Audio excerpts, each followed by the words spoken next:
Hello everyone and welcome back to another video, and for today's video guys, we're going to talk about my experience traveling to Delhi, India, to Philippines with infant. Kasi maraming nagtatanong sa akin kung kumusta yung NAIA and then ano yung mga requirements na sinubmit ko sa immigration, kung easy lang ba yung pag-travel. So sasagutin natin yung mga tanong nila.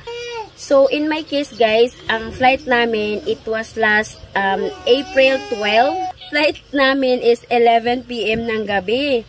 So, umalis kami ng Hisar 2:30 PM and then nakarating kami ng airport Delhi ng 7:30. So, actually, ang aga namin dumating sa airport. Nakapasok na ako ng airport. Pagtingin ko doon sa screen, hindi pa open yung aming check-in counter. So, nag-antay pa ako ng mga 30 minutes. Pagka 8 PM, doon na ako nag-try ulit tingnan yung screen kung open na yung check-in counter ko. So, nag-open na siya. So, nag-check-in na ako. Before that, guys, yung airlines pala na sinakyan ko is Malaysian Airlines. Nag-stop over ako sa Malaysia. And meron akong layover doon ng 1 hour and 15 minutes. Ayun, so moving on sa check-in counter na, guys. And by the way, yung si Mishi is Indian passport holder. So, meron siyang Philippine e-visa.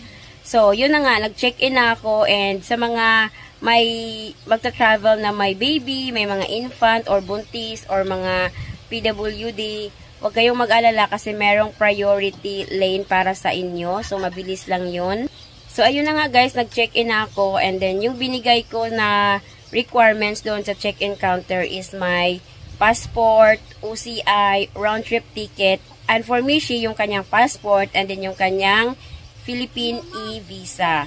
And then after nun, tinimbang na yung luggage, and then binigyan na ako ng boarding pass. So yun na nga, meron na akong boarding pass. Pumunta na kami sa immigration. And doon naman sa immigration ng India guys, meron na doong yung all passport. So hinanap ko yung lane which is OCI, pero wala akong nakita. So nagtanong ako doon sa staff na saan yung OCI lane ng passport. So, sabi nung sa akin, tinuro ako doon sa family with infant or family with baby. Kasi yun yung parang mga priority. So, doon ako luminya. So, wala akong nakitang OCI na lane doon.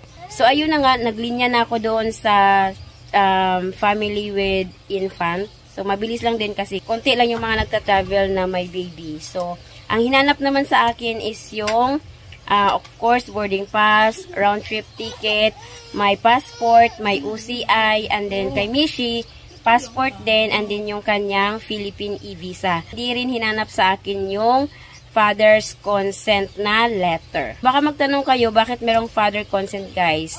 Sa mga nakakuha na ng Philippine e-visa, no, for the baby na Indian national, bago makapag-travel yung baby sa mother, kailangan kasi ng consent from the father na inaalaw niya yung kanyang daughter or son na magta-travel kasama yung mother. So, ganun lang siya kasimple guys. Sobrang smooth lang yung paglabas ko ng India.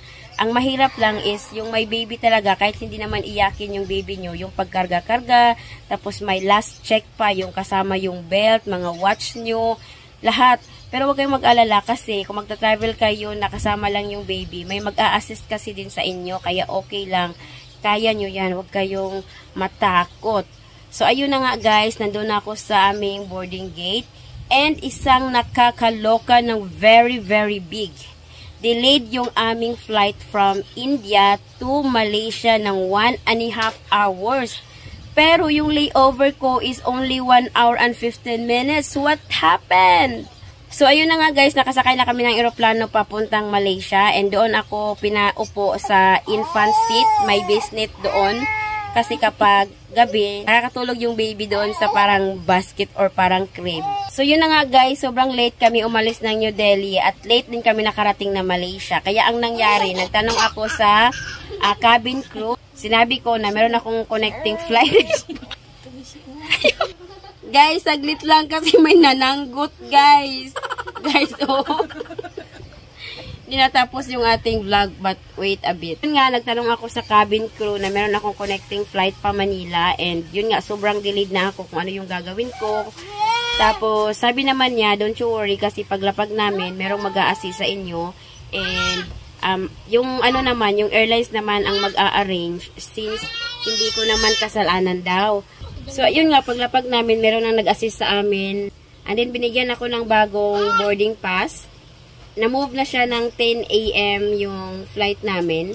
And binigyan din kami ng food voucher. Wow! 2 food voucher yung binigay sa akin. And makikita nyo dun guys yung food voucher kung saan nyo pwedeng i-avail. Merong Starbucks, merong Burger King, McDo. Basta pili lang kayo. So, ang isa pa sa nakakaloka sa Malaysian airport guys is parang ano siya, magulo kasi kailangan mo ding mag-transfer ng ibang gate guys paglapag nyo sa Malaysia. So, ito sa mga ta-travel, no, kung Malaysian Airlines kayo, talagang kailangan yung magtanong sa mga customer service, yung mga crew ng airport, kasi nakakalito yung airport ng Malaysia. Kasi, kailangan namin pumunta sa gate na H. So, doon sa hinintuan namin sa Malaysia, wala doon yung gate na H. So, kailangan namin pumunta sa C5, sasakay pa ng bus guys. Kaya kung marami kayong hand carry tapos may baby kayo, ay struggle is real talaga.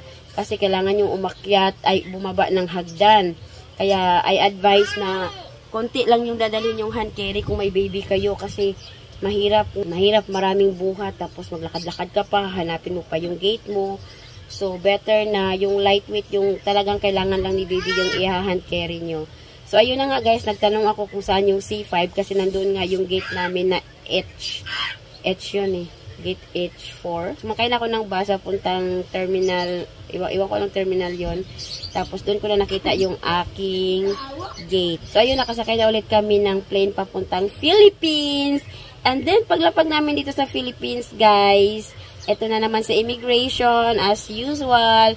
So, ang hinanap ulit sa akin is yung, of course, round trip ticket, boarding pass, yung passport ko, and may OCI kasi OCI holder na ako, diba? And then for Mishi's passport, and Mishi's Philippine e-visa.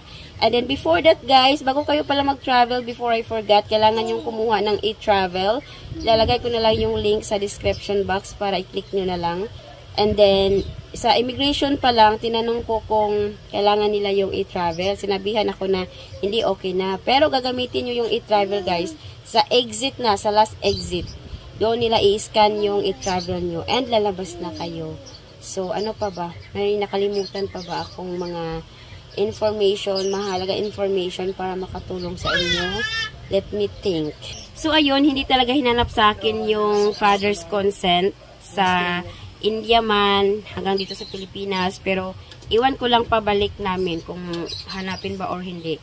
Marami naman akong dalang mga supporting documents guys, yung marriage certificate namin, yung report of marriage, report of birth ni Mishi, tapos yung father's consent, tapos dinala ko pa din yung aking CFO, just in case, ang dami ko din dinalang mga requirements, baka hanapin ba pagbalik.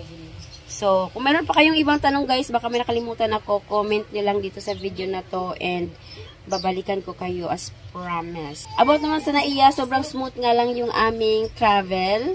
Super behave ang Munchi, pero mahirap talaga may baby kasi karga-karga, diba? And then, mabilis lang din, lalo na pag priority ka naman. Hello everyone! So, idudugtong ko pala dito yung aking experience papunta ng Mindanao, from Manila to Mindanao, no? Kasi, meron din hinanap na requirement sa akin pagpunta dito. May hinanap silang documents for Mishi. So, first time ko doon sa Terminal 2 via Philippine Airlines. So, doon sa check-in guys, hinanapan ako ng birth certificate ni Mishi. So, ayun lang yung maidagdag ko na requirement sa pag-travel nyo kasama ang baby. So, make sure to bring the important documents kasi hindi natin alam kung ano yung mga hinihingi nila mga documents. So, better na prepared tayo. So, yun, may dala akong birth certificate ni Mishi. Kaya, yun, sobrang bilis lang din. And, dahil nag-travel ako ng Holy Thursday, hindi siya maraming tao and hindi rin siya traffic. So, ayun lang guys. Yun lang yung ating video for today. Sana nakatulong sa inyo. And thank you so much for watching. Bye! Bye, Michu! Bye-bye! Bye-bye!